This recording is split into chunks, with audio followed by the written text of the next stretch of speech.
చెరుకు తీపిని పంచుతుంది, కానీ అదే చెరుకు రైతులకు మాత్రం చేదును మిగులుస్తోంది. ఒకప్పుడు ఉజ్వలంగా వెలిగిన కార్ఖానా ఇప్పుడు బోసిపోయింది. చెరుకు సాగు చేసిన వేల కుటుంబాలు రోడ్డున పడ్డాయి. జీవనోపాధి కోల్పోయిన ఉద్యోగుల పరిస్థితి దయనీయంగా మారింది. ఇదంతా ముత్యంపేట షుగర్ ఫ్యాక్టరీ మూతపడడం వల్ల నెలకొన్న దుస్థితి. ఉమ్మడి కరీంనగర్ జిల్లా మల్లాపూర్ మండలం ముత్యంపేటలోని సదరు షుగర్ ఫ్యాక్టరీని తెరిపించేందుకు రాష్ట్ర ప్రభుత్వం ప్రస్తుతం అడుగులు వేస్తోంది. దాంతో ఈ ప్రాంతంలోని రైతులు, కార్మికులు మరోసారి ఆశలు చిగురిస్తున్నాయి. అసలు ఈ నిజాం షుగర్ ఫ్యాక్టరీ మూతపడడానికి కారణమేంటి?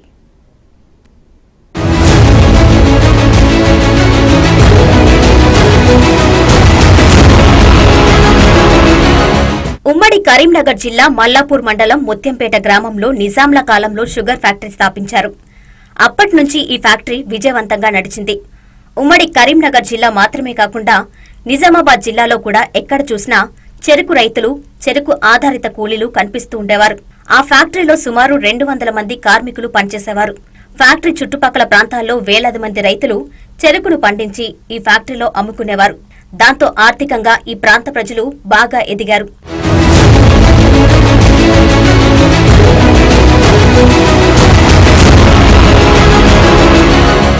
అయితే 2015 డిసెంబర్ 22న చెరుకు ఫ్యాక్టరీని అనూహ్యంగా మూసివేశారు. అప్పటి నుండి ఫ్యాక్టరీ తెరిపించాలని చెరుకు రైతులు చేయని ఉద్యమం లేదు, పడని పాట్లు లేవు. ఈ ప్రాంతంలో సీజన్లో చెరుకు ఫ్యాక్టరీ తెరిచి ఉన్నప్పుడు దాదాపు 10,000 ఎకరాల్లో చెరుకు సాగు చేసేవారు.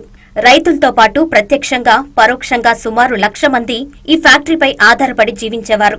అలా నడుస్తున్న ఫ్యాక్టరీ మూసివేత్తో వారందరి బతుకులు రోడ్డున పడ్డాయి.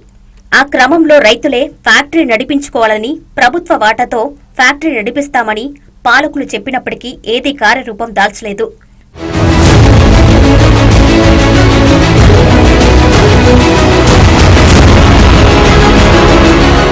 ఫ్యాక్టరీ మూతపట్టంతో రైతులు చెరుకు పంట సాగుపై ఆసక్తి తగ్గించారు. ఇప్పుడు ఈ ప్రాంతంలో 2,000 ఎకరాల్లో చెరుకు సాగు అవ్వడమే గగనంగా మారింది. 2016 నుండి చెరుకు రైతులు కర్మాగారం తెరిపించాలని ఎన్నో ఆందోళనలు నిర్వహించారు. 2018 ఎన్నికల్లో బీఆర్ఎస్ ప్రభుత్వం రెండోసారి అధికారంలోకి వచ్చినప్పుడు 100 రోజుల్లో ఫ్యాక్టరీ తెరిపిస్తామని నేతలు హామీ ఇచ్చినప్పటికీ ఫ్యాక్టరీ తాళాలు మాత్రం తెరుచుకోలేదు. ఆ తర్వాత ఏడాది జరిగిన లోక్సభ ఎన్నికల్లో ప్రభుత్వం ఫ్యాక్టరీ నడిపించకపోతే తామే స్వయంగా నడిపిస్తామని బీజేపీ నేతలు ప్రకటనలు అయితే చేశారు. కానీ అవి కూడా కార్యరూపం దాల్చలేదు.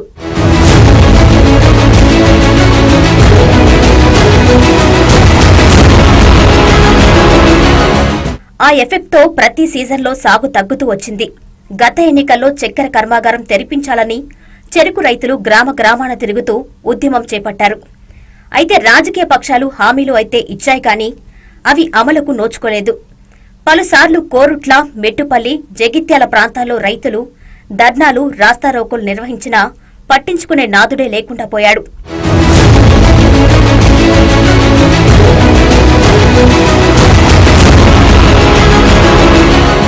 దాంతో పండించిన అంతో ఇంతో చెరుకును ఈ ప్రాంత రైతులు వ్యయ ప్రయాసలకు వచ్చి కామారెడ్డిలోని గాయత్రి చెరుకు ఫ్యాక్టరీకి తరలించాల్సి వస్తుంది. ఫ్యాక్టరీ తెరుచుకోకపోవడంతో రైతులు, కార్మికులు ఆర్థికంగా ఇబ్బందులు ఎదుర్కోవాల్సి వస్తుంది. వేలాది కుటుంబాలు రోడ్డున పడ్డాయి. అయితే ప్రస్తుతం రాష్ట్రంలో కాంగ్రెస్ ప్రభుత్వం ఏర్పాటయ్యాక ఈ షుగర్ ఫ్యాక్టరీపై దృష్టి సారించినట్లు చెప్తున్నారు. ఈ ఫ్యాక్టరీ ప్రస్తుత పరిస్థితులపై సర్కార్ సమీక్షా సమావేశాన్ని నిర్వహించింది. స్థానిక ఎమ్మెల్యే జీవన్ రెడ్డి కూడా ముత్యంపేట షుగర్ ఫ్యాక్టరీ సందర్శించి రైతులకు భరోసా కల్పించారు. దీంతో త్వరలో ఈ ఫ్యాక్టరీ పునరుద్ధరణపై రైతుల్లో తిరిగి ఆశలు చిగురిస్తున్నాయి. మరి కాంగ్రెస్ సర్కారైనా వారి బతుకుల్లో తీపి నింపుతుందో లేదో చూడాలి.